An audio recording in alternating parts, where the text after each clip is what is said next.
પણ હળું હખર ન ખાય વાંદરું. આ ઘણા છોકરા મા બાપને કે તમે હું કર્યું, તમે હું કર્યું, તમે હું કર્યું, અરે ખહુર તને મોટું કર્યું. આવી ખબર નહીં મોટો થઈને તું આમ કહે કે જન્મોથી આમ કહીને મવડી નાખ્યું હોત તો મારું હાળું અકલ વિનાનું. કહેવાનો મારો ભાવાર્થ, જીવનની માલિકો અમુક અવળાટની કપડી પોતે બીજા નો દે, અમુક 3-8 કપડી ભેગો રાખો તો નડે, નો બરકો તો નડે. એ શકુનીના વિચાર. કવરો ભેગો રાખ્યો ખહરો કઢવી નાખ્યો, પાંડવો નહોતો રાખ્યો હિમાલય સુધી પુગાડ્યા. હું કર્યું ઝીણી ઝીણી કરીને થઈ ગઈ જાડી. એમાં ખાસ મારી વહાલી બહેનો ભાઈઓ યુવાન મિત્રોને કહું છું, જિંદગીમાં જુગાર નહીં રમશો. જુગાર છે લોભ છે, લોભમાંથી પાપ થાય, પાપમાંથી વિનાશનું સર્જન થાય. છોકરો લોટકો બહુ છે બાવડે, તમે બાવડું ચાલીને ઊંચો કરો તો વાંધો નથી આવતો.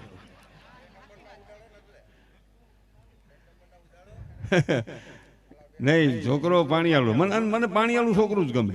જઈ લ્યો આ છોકરાને નહીં, એના મા બાપને તાળીઓના ગગડાથી વધાવો. કારણ કે જેવા ગુણ છે ને મા બાપના હોય ઈ આમાં આવે. આંબો હોય એવી કેરી આવે, કેસરમાં કેસર આવે, ભડદામાં ભડદા જ આવે, ખાટા બડાન રૂસણા ઘરી જાય દાંતમાં. હા એવું છે. વાહ, શું નામ તારું? વિહાર. વાહ વાહ. હે રામનાથ કન્સ્ટ્રક્શન. જોરદાર તાળીઓના ગગડાથી વધાવો બાપ દીકરાને પરિવારને. ભાઈ એ આંકણે આમ તાલ હાલતો હતો ને તો એ ત્યાં પગ હલાવતો સીધો. એ તાલ એમાં અંદર દાખલ થઈ ગયેલો છે ભાઈ. જો આમ એની મમ્મીને બરકે જો કે ઉડાડું પૈસા નહીં. આ પાણીવાળો છોકરા મને બહુ ગમે, હોજા જરાય ન ગમે. ઘણા બેનું વખાણ કરે અમારો છોકરો હોજો બહુ 9 વાગે હોસરીને કોલે બેહાડ્યો હોય, 11 વાગે આવી તો ન્યા જ બેઠો હોય. એની માં રહોડામાંથી રોટલા ઘડીને આવે. રહોડો એટલે કિશન, કિશન એટલે ગોક્યું, ગોક્યું એટલે રાંધવાનું પોઈન્ટ. પેલા બુબતભાઈ આપણે નાના થતી ગોક્યું હતું, ઘરમાં ને ઘરમાં ઘોણી વાળો ખાસો. એ રૂમ, એ બેડરૂમ, એ ઓફિસ, એ વખારી, એમાં જ આખું ટોળું મોટું થાય. પેલા તો ભગવાનની કૃપા હતી ને, પણ હું તું સાંભળશે. પણ અમે 4 ભાઈઓ 2 બહેનો મારી પડખે રહેતા, 7 આની કરતા 5 આની કરતા 9 લાગટ ભગવાનની કૃપાનો વરસાદ જ વરસે. એ હાસ્ય નથી, એની પાછળ મારી ગંભીર વાત. એટલા બધા પરિવારમાં જાડા પરિવાર હતો, સંપત્તિ કાંઈ નહોતી, એકદમ ગરીબાઈમાં તમામ સમાજ જીવતો હતો. કોકને હરખું હતું, બાકી નકર જાજો સમાજ આપણે ખેતી હારે સંકળાયેલો તો બધે હાકડીમાં જીવતો હતો. કાંઈ નહોતું, 3-4 સંતાનો હતા. હાવ પરિસ્થિતિ ગરીબ, પણ મા બાપને દેવ સમાન માનતા હતા, મા બાપની આજ્ઞામાં રહેતા હતા, ધર્મને કેડે હાલતા હતા. આવા મારા દેશના મહાન સંતાનો હતા ને હજી પણ છે. અટાણે છોકરું એક નહીં. અને આ જો આ આગેવાનો બેઠેલા મારી એક હાસી વાત કહેવાની થઈ જાય, કહી દે મનસુખ. આવતી સાલે હવે આપણે પ્રસંગ ગોઠવશું ને તમે બાપાના સાનિધ્યમાં. આગેવાનોને મારી કરબદ્ધ પ્રાર્થના છે. મારો મગજનો વિચાર છે, તમારો વિચાર તો હશે જ. આ આપણા ખાટ રાજપૂત સમાજના જે દંપતીઓ બાપાના સાનિધ્યમાં દર વર્ષે આવે છે, એમાં 40-45 વર્ષ થઈ ગયા હોય દંપતીના, અને એને દીકરો ન હોય, નકરી દીકરીઓ હોય, તો એ નકરી દીકરીઓ હોય એ મા બાપનું રામ બાપાના શરણમાં એનું સન્માન કરીને એમ કહો તમારી ત્યાં શક્તિ આવી છે, તમારી ત્યાં લક્ષ્મી આવી છે, તમારી ત્યાં દેવીઓ આવી છે. તમારી દીકરીઓને ભાઈની ક્યાંય ખપ પડવે ને તો અમે ભાઈ તરીકે ઉભા રહે, હું અમારે તમારી સાથે છે, આ કહેવાની ખાસ જરૂર છે. અટાણે દીકરો ગમે, દીકરી ઓછી ગમે, હમણાં ગમવા મળી છે હાકડ છે એટલે. નકર દીકરો જન્મે તો આખા ઘરને હને પાત્ર અમન્ય બાબુ આવ્યો, અમન્ય બાબુ આવ્યો, અમન્ય બાબુ આવ્યો. પણ હું છે બાબુ આવ્યો છે. મન હકમણ ગોઠવા નગર સિંદોર સોપડવો જોઈએ. અને મારો ઈથી ને એક આગળ વિચાર છે, આ મારા મગજની પેદાશ, કે જે દંપતીને સંતાન ન હોય, 50 વર્ષની ઉંમર થઈ ગઈ હોય, સંતાન હોય નહીં, હવે સંતાનની પ્રશ્ન ઉભો ન થાય એમ હોય, તો ઈ દંપતીનું પણ રામ બાપાના ખોળામાં એનું પણ સન્માન કરો. તમે લક્ષ્મી નારાયણ છો, તમે લક્ષ્મી નારાયણ છો, તમે લક્ષ્મી નારાયણ છો, જરાય મુંજાતા નહીં, અમે તમારી સાથે છીએ. આ પણ ખાસ ખાસ જરૂર છે, આ જરૂર છે. આ દેશમાં વૃદ્ધાશ્રમો ખોલવો પડે તો આપણે શરમ નથી થતી. 2-4 સંતાનને માં પેટમાં જગ્યા આપી શકે, 2-4 સંતાનને બાપ પાળી પોષી મહેનત મજૂરી કરી મોટા કરી શકે.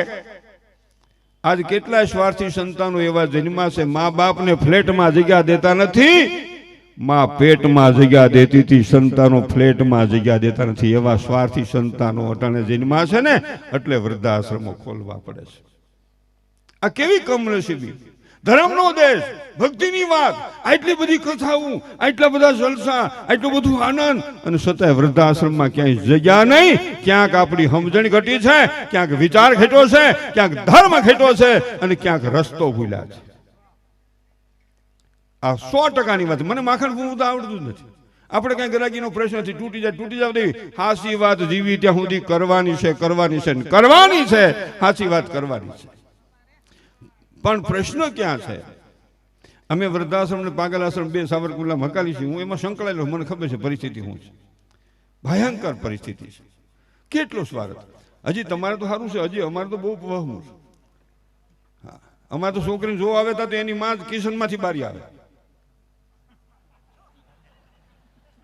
કોક લાગત નહીં. જય શ્રી કૃષ્ણ મહેમાન. જય શ્રી કૃષ્ણ. મારી દીકરી કામ નહીં કરે, કામ નહીં કરે તો અટાણે ક્યાં ગઈ છે? અટાણે જોબ કામમાં. કામ નહીં કરે એમ વાત વિચાર પાકો હોય તો જ વાત આગળ હકાલો. તમારા ભાઈ જો આ બેઠા એનું કાંઈ ન હોય. હું કવિ હાસું, ભાઈ તો બિચારો વધ્યા. તો એલા મહેમાન એને આટી જાય એવા ભૂપતભાઈ. એ શું કે તમારી દીકરીને કઈ કામ જ નહીં, કે કેમ કે આપણે કઈ છે જ નહીં. આપણે હવા હાથ પોણા નો એક થપેલી 2 વાર પોતું થાય તો 1 લોટો પાણી બરસે. કામ નથી કરવું એ વિચાર માનવ સમાજ માટે કલંક છે. માણસે થાય એટલું કામ કરવું જ જોઈએ. રામબાબા રોટી દેતા હોય, આટલી ભક્તિ કરી હોય, અને જેની સમાધિ હોય એ સમાધિ વાળાને હજારો વંદન સાથે તાળીઓના ગગડાથી વધાવીએ. જે જલારામ અને રામ બાપા બે એવા મિત્રો. અને ફતેપુર જાય, અને ફતેપુર ભોજા ભગતે રામદેવજીની મૂર્તિ આપી. ઈ જ રામદેવ અહીં બિરાજે છે. એટલે ભોજલ રામને પણ એકવાર જોરદાર તાળીઓના ગગડાથી વધાવી, અને જલિયાણને પણ જોરદાર તાળીઓના ગગડાથી વધાવી. સંત બીજ પલટે નહીં, જુગ જાય અનંત, ઊંચની ઘેર જન્મે હો તો આખિર સંત કોઈ સંત. એટલે મેં કીધું ને, અમુક 3-8 કપડી, અમુક લાહી લાઈન બહુ સારી, કાયમ નો પણ નડે નહીં, આટા નહીં ને, લીકેજ થાય. દુનિયા આખી ગમે એ કામ ચાલુ કરો ને, એટલે લાહી લાઈન કે ચાલુ કરો,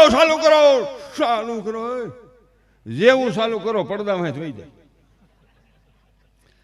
અને આ બધું મૂંગણ હકેલતા હોય ત્યાં બહુ સરસ ગોઠવણું, આવું નહોતું ધાર્યું. આપણે કે તું ક્યાં ગયો તો મારે જ કેટલાય કામ લાગે, હું થોડો કહું. એ નડે નહીં પણ લીકેજ થાય. એટલે ઘણા ક્યાં કપલીન શું છે, કપલીન શું છે? એટલે મને એક જણ કે કપલીન આને કહેવાય. એટલે મને એને આપી છે કપલીન. આ કપલીન છે, જો આ વયસમાં છે ને કપલીન છે. એ હવળા આટા છે ને એટલે સજ્જન છે એટલે લાઈને કામ આવી, કપલીન કામ આવી. અવળા આટા હોત તો લાઈને પડી રહે, કપલીન પડી રહે. 3 આટા હોત તો 2 ને લીપાઈ નાખત, અને લાહી લાઈન હોત તો લીકેજ થયા કરત. એટલે કવિ શું કે છે કે હોતની રાવણ તો રામને યાદ કોણ કરે? હોતની રાવણ તો રામને યાદ કોણ કરે? હોતની મામો કસો ભગવાન કૃષ્ણને યાદ કોણ કરે? હોતની કૌરવો તો માંડવોને યાદ કોણ કરે? હોતની રાક્ષસો તો માં ભગવતીઓને યાદ કોણ કરે? હોતની અજ્ઞાની તો જ્ઞાનીને યાદ કોણ કરે? હોતની મૂર્ખ તો સજ્જનને યાદ કોણ કરે? હોતની રાજ તો હુરજને યાદ કોણ કરે? હોતની દુઃખ તો સુખને યાદ કોણ કરે? અરે મિત્રો, હોતની મોત તો જિંદગીની કિંમત કોણ કરે? મોત ન હોતો જિંદગીની કિંમત કોણ કરે? આ તો મરી જવાનું છે ને. એટલે અને ખરેખર બેક દુહા નાખી, અને કારણ કે મારા વારામાં થોડાક પૈસા આવી જાય. અને આમ જો એવું કઈ નું કે આ બેન ગાય, મીલા બેન ગાય, તો એ પૈસા નાખવા મારા વારામાં. ગળ તો અંધારે ખાવ તો ગળ્યો લાગે. કાળો ગળ હોય ને રાતે ખાવો, ઉજળો હોય દિવસે ખાવો, ગળ પણ બધા હરખું જ હોય. તને તો કૌશલ ખબર જ છે. હાલવા દે.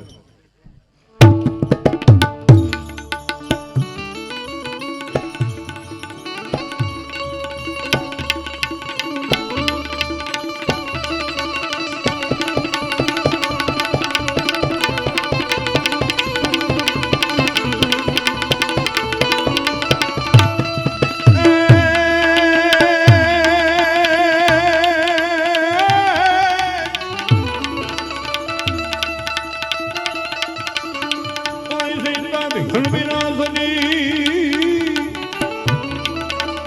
અને મારી કમલા કમલા હસની તું સકા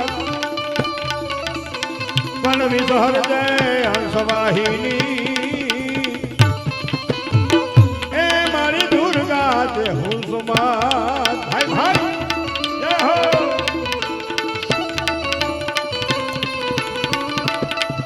પણ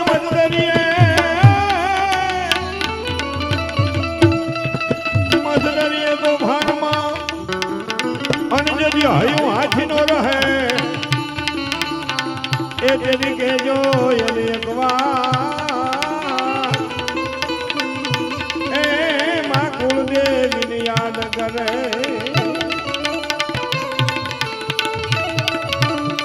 આ પૈસાનો એક દોષ છે ધર્મના કામમાં વપરાય ને ધન કહેવાય નાટારંગ ને મહેફિલમાં વપરાય ને પૈસા કહેવાય એનો એક દોહો કવિ કે છે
भजन भाव भक्ति प्रेम लागणी भोजन नो रहे में हलो मारा बापू हालो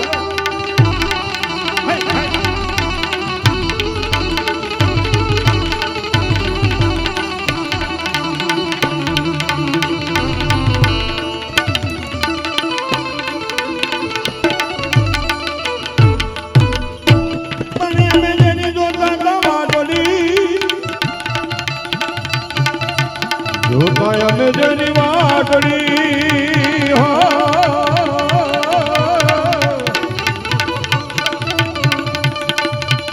अने तो संतो भक्तो कुटुंबी जनो स्नेही जनो यादी आवी अने अमने राम बाबा ना सन्ने मळ्या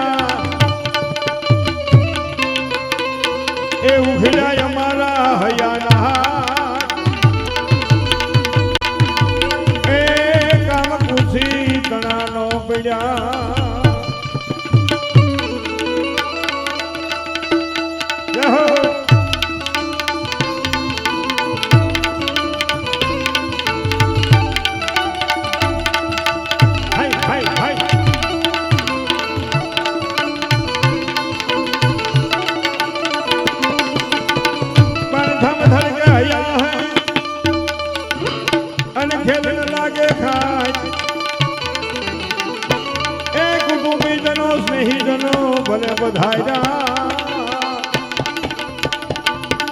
राम बाबा ना तन्ने तुम्हारी वरहदी थया जोता तावा ए वाला वरहदी थया जोता तावा बस એટલું જ કમાયો મારે તો 5 મિનિટ લઈ અને તરત જ બેનને રજૂ કરવા છે, જેને જેને આવવું એ. હા, કેટલું થયું છે? કાંઈ વાંધો નહીં, હજી થોડીક વાર છે. ના ના, માપ રાખવું જોઈએ, નકર આમાં આ માઇકનું એવું છે ને, દસ જ ન હોવું જોઈએ. એક વાત કહી દઉં, પણ કેટલીક કેવી છે હવે મૂકીને.